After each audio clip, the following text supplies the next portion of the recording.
안녕하세요. 오늘은 실험 임용시험을 준비하시는 예비과학 선생님들을 위한 영상입니다. 이번에 시험 보는 곳은 서울, 대구, 대전, 경북, 세종 이렇게 실험시험을 본다고 합니다. 실험시험을 앞둔 지금 굉장히 많이 긴장을 하고 계실 텐데요. 이미 합격한 제가 실험시험 망한 썰을 한번 풀어보도록 하겠습니다. 제가 봤던 실험시험은요, 먼저 실험시험은 두 개로 나누어져 있잖아요. 기본실험과 심화실험이 있어요. 저 당시에는 기본실험은 탄산칼슘과 염산의 반응, 기체생성 실험이었었고요. 심화실험은 TLC, 크로마토그래피였었어요. 기본 실험은 나올 수 있겠다라고 생각했던 실험이었었고, 심화 실험은 전혀 예상하지 못한 곳에서 나왔다라는 느낌이었어요. 왜냐면 크로마토 실험은 시간이 좀 오래 걸리다 보니까 시험에 적합하지 않은 주제라고 생각을 했거든요. 그래서 좀 당황을 했었어요. 어쨌든 실험을 봤던 날 아침을 한번 회상해 보도록 할게요. 과학전시관에서 시험을 치렀었는데 그때 과학전시관 측에서 뭐가 준비가 안 되었었던 건지 거의 30분 가까이 시험이 늦게 시작이 됐었어요. 그래서 더 긴장을 하면서 시험실로 올라갔던 기억이 납니다. 그리고 시험장에 들어가니까 실험대 위에 칸막이가 이렇게 설치가 되어 있었고 그 실험대 위에는 바구니 안에 재료와 도구들이 놓여 있었어요. 우선은 선생님들도 다 알고 계시겠지만 저희가 실험장에 들어가면 가장 먼저 확인해야 될 거는 준비물이죠. 제가 공부할 때에는 선배님들께서 팁으로 주셨던 게 책상 위에 있는 실험 기구를 모두 사용해야지 좋은 점수를 받을 수 있다라는 거였거든요. 그래서 들어가서 시험이 시작하고 나서도 바로 실험을 시작하지 않고 이 기구는 어디에서 써야 할까라는 거를 좀 많이 고민하고 계획을 세우고 시작을 했던 기억이 있어요. 근데 그 중에서 제가 기억이 나는 거는 바구니 안에 일회용 스포이트가 들어있었는데 그 일회용 스포이트가 하나는 머리가 이렇게 사선으로 절반 잘린 게 들어가 있었거든요. 근데 정말 처음 보는 거였어요. 그래서 이걸 어디다가 사용을 하지? 라는 생각을 엄청 많이 했었는데 결국 저는 그 답을 찾지를 못해서 사용을 못하고 나왔거든요. 나중에 동기들하고 얘기를 해보니까 그게 탄산칼슘을 퍼서 넣는 그 약수저 대신으로 준 거였다라고 하더라고요. 근데 좀 그랬어요. 약수저를 주면 되지 왜 그거를 문제를 그렇게 꽈서 냈나 이런 생각이 좀 들었습니다. 자, 어쨌든 기본 실험, 기체생성 실험은 실험실에서 좀 해봤던 거라서 괜찮겠다라고 생각을 하고 실험을 시작을 했어요. 근데 이게 괜찮지 않더라고요. 양손으로 잡고 여기에서 반응을 시키면서 그 수상치원으로 기체를 모았어야 되는 거였는데 양손으로 하다 보니까 이게 너무 힘든 거예요. 두 사람은 있어야 될 것 같은 실험이었는데 그리고 기록도 해야 되고 하다 보니까 실험이 좀 잘 되지 않았죠. 실험 결과가 망했습니다. 사실 그래서 한 번 더 해서 좋은 값을 얻어내고 싶었는데 시간이 좀 많이 부족했어요. 그래서 저는 그냥 실험에 대해서 오차가 많이 나온 부분은 좀 포기하고 실험을 봤던 것 같아요. 그렇게 해서 조금 더 이론적인 문제를 잘 풀려고 노력을 많이 했습니다. 근데 이렇게 실험을 하다가 중간에 한번 제가 빵 터졌는데 왜 웃었냐면은 이게 이산화탄소 기체 생성 실험이었었는데 어떤 분이 기체를 모으다가 이걸 뚜껑을 열고 했었어야 됐는데 뚜껑을 안 열고 기체를 그냥 모았던 거예요. 그래서 그게 내부압을 견디지 못하고 뽕 하고 마개가 이제 뚫린 거죠. 그래서 그 마개가 뽕 하고 이렇게 해서 제 책상 위로 떨어진 거예요. 그래서 그거를 해서 갑자기 뚜껑이 날라서 좀 많이 놀랐는데 되게 약간 안도했던 게, 아, 나만 긴장하는 게 아니라 다른 사람들도 지금 다 마음이 급하고 바쁘구나, 많이 긴장했구나라는 걸 느끼면서 조금 더 수월하게 실험을 하게 된 약간의 계기가 됐던 것 같기는 해요. 그렇게 하고 나서 이제 실험은 망했고 오차는 너무 크게 나왔고, 하지만 저는 이론적인 문제들을 더 많이 풀려고, 정확하게 풀려고 노력을 많이 했었어요. 확실하고 정확하게 답을 쓸 수 있는 것들은 문제의 의도에 맞게 제가 그 답을 정확하게 썼는지를 두세 번씩 확인을 했었고요.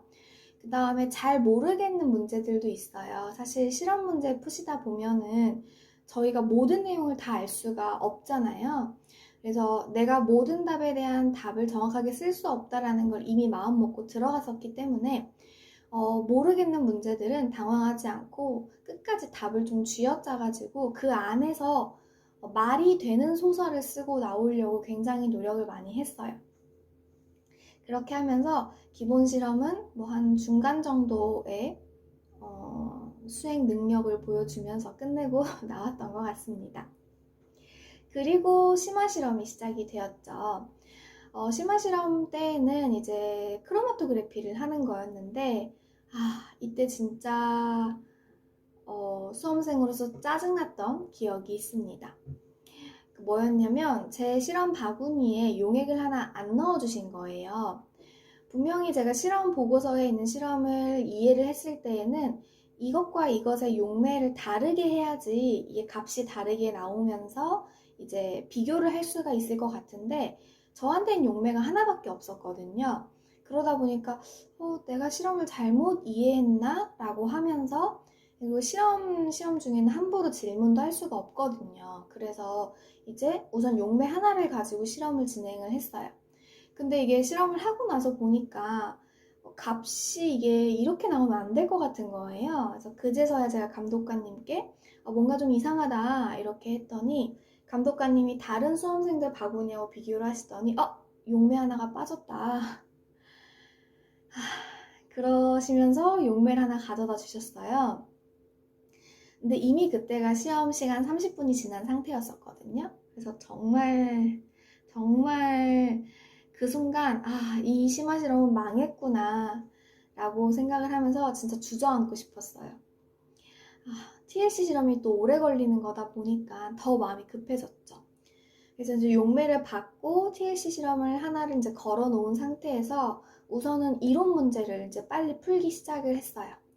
근데 이게 웬걸 이론 문제가 그 결과값을 모르면 풀 수가 없는 이론 문제였던 거예요. 그러니까 어떤 거였냐면 실험을 통해서 RF 값을 가지고 온 거를 통해서 그 RF 값을 비교를 하고, 왜 이 RF 값이 얘가 더 크고 얘가 작은지, 그래서 극성이 어떤 게 더 크고 작은지를 비교를 하고, 그 다음에 그 극성을 통해서 분자 구조에 대해서 분자 구조를 찾는 거였어요.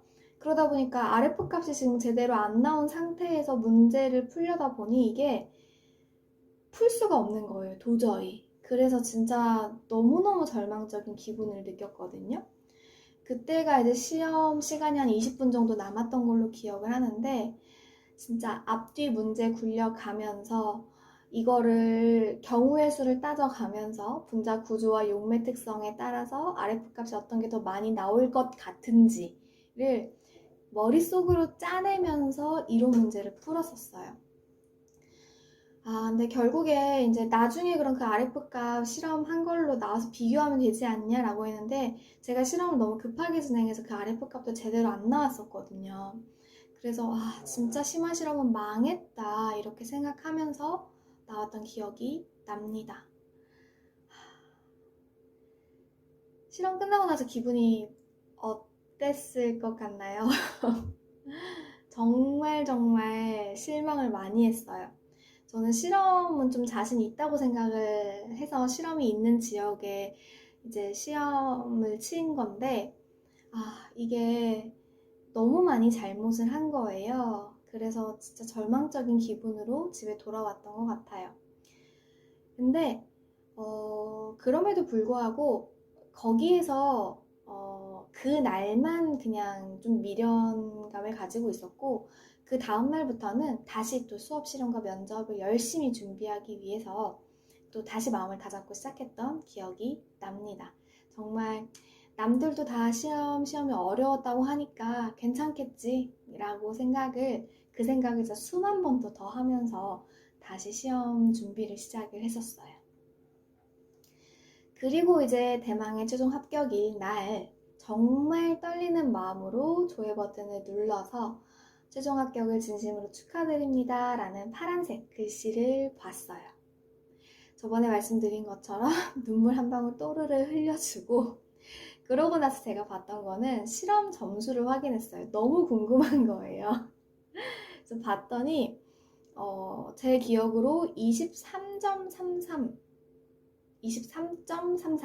정도 됐던 걸로 기억을 해요. 이게 어느 정도로 낮은 점수냐면요, 합격자들하고 비교를 해보니까 뒤에서 제가 첫 번째인가 두 번째 점수더라고요. 정말 많이 망쳤죠. 그때 제일 잘 봤던 동기 선생님이 30점 만점에 한 27점 정도 됐던 것 같고, 그리고 보통 한 25점 왔다 갔다 하는 점수를 받았더라고요. 그래서 제 점수가 타 동기들에 비해서 현저히 낮다라는 걸 확인하실 수 있죠. 근데 이제 돌아서 생각해 보니까 합격을 그래도 할 수 있었던 거는 결국 그날 시험 망친 거에 대해서 제가 너무 큰 미련을 두지 않고 그 다음 면접과 수업 실현을 잘 봤기 때문이라고 생각을 해요. 그래서 만약에 여러분들도 실험 망하면 어떡하지? 라는 그런 불안감을 많이 가지고 계신다면 망해도 저처럼 합격할 수 있다 라는 그런 합격의 기운을 여기서 받아가시기 바랍니다. 저희에게는 수업 실험과 면접도 있으니까요. 그래서 드리고 싶은 말씀은요, 두 가지가 있어요. 첫 번째는 이거는 실험시험의 팁이라고도 할 수가 있는 건데요. 실험시험에서 중요한 거는 실험 자체를 잘 하는 것보다는 이론 문제를 잘 푸는 거다라는 겁니다. 여러분들도 이제 학교 현장에 나가셔서 학생들 수행평가를 해보시면 아시겠지만, 사실 수행평가를 할 때에 그 학생이 오차를 정말 많이 냈다고 해서 점수를 많이 깎지는 않아요. 좀 그렇게 되더라고요. 제가 중요하게 수행평가를 할 때 보는 부분은 이 오차가 왜 났는지, 그리고 앞으로 어떻게 수정할 수 있는지를 잘 알고 있는지에 대해 좀 더 중점적으로 채점을 하거든요. 그리고 이 실험과 관련되는 이론을 정확하게 잘 이해하고 있는지를 좀 더 치중해서 보는 편이에요. 근데 실험이라는 게 사실 그렇게 될 수밖에 없더라고요. 그러한 점들을 볼 때 임용 시험에서도 실험 자체를 내가 완벽하게 해야겠다라는 것보다도 내가 이 실험에 대해서 이 이론을 완벽하게 잘 알고 있고 이런 오차 요인을 이렇게 수정할 수 있다는 걸 알고 있어라는 걸 드러내는 게 더 좋은 점수를 받을 수 있는 것이다 라고 생각을 합니다. 그리고 두 번째는요, 실험에서 당황하지 않고 과정에 따라서 실험을 잘 하시고, 그리고 더 중요한 거는 시험 끝나고 나면 다 잊어버리시는 겁니다. 다 잊어버리세요. 제가 그렇게 망한 시험 뒤에 그 미련을 계속 붙잡고 있었다라고 하면은 면접이나 수업 실현도 그렇게 잘 보지 못했을 거예요. 왜냐면 진짜 면접 수업 실험 진짜 잘 봐야 돼 라는 부담감도 생겼을 거고, 또 계속 그 시험을 생각하면서 시간도 많이 낭비를 했었겠죠. 근데 저는 그냥 다 털어버렸어요. 어쩔 수 없다. 이제 지나간 거는 어쩔 수 없다. 그래서 되돌릴 수 없는 거에 미련을 갖지 말자라는 마음가짐으로 나머지 일주일의 기간 동안에 정말 면접과 수업 실현에만 집중을 했거든요. 오히려 더 좋았어요. 면접과 수업 실현에만 집중할 수 있는 기간이었기 때문에. 그래서 계속적인 마인드 컨트롤을 통해서 결국에는 최종 합격까지 하게 되었던 것 같습니다. 그래서 지금 며칠 안 남은 시점에서 많이 불안하시고 힘들고 하시겠지만 그래도 우리 끝까지 희망을 놓지 않고 지금 내가 할 수 있는 것들에 계속 집중하고 쉬는 시간 자기 전에 내가 오늘 공부했던 것들 복기도 조금 하시면서 더욱더 자신감을 가지시고 실험 시험 잘 마치시고 돌아오시기 바랍니다. 이번 영상은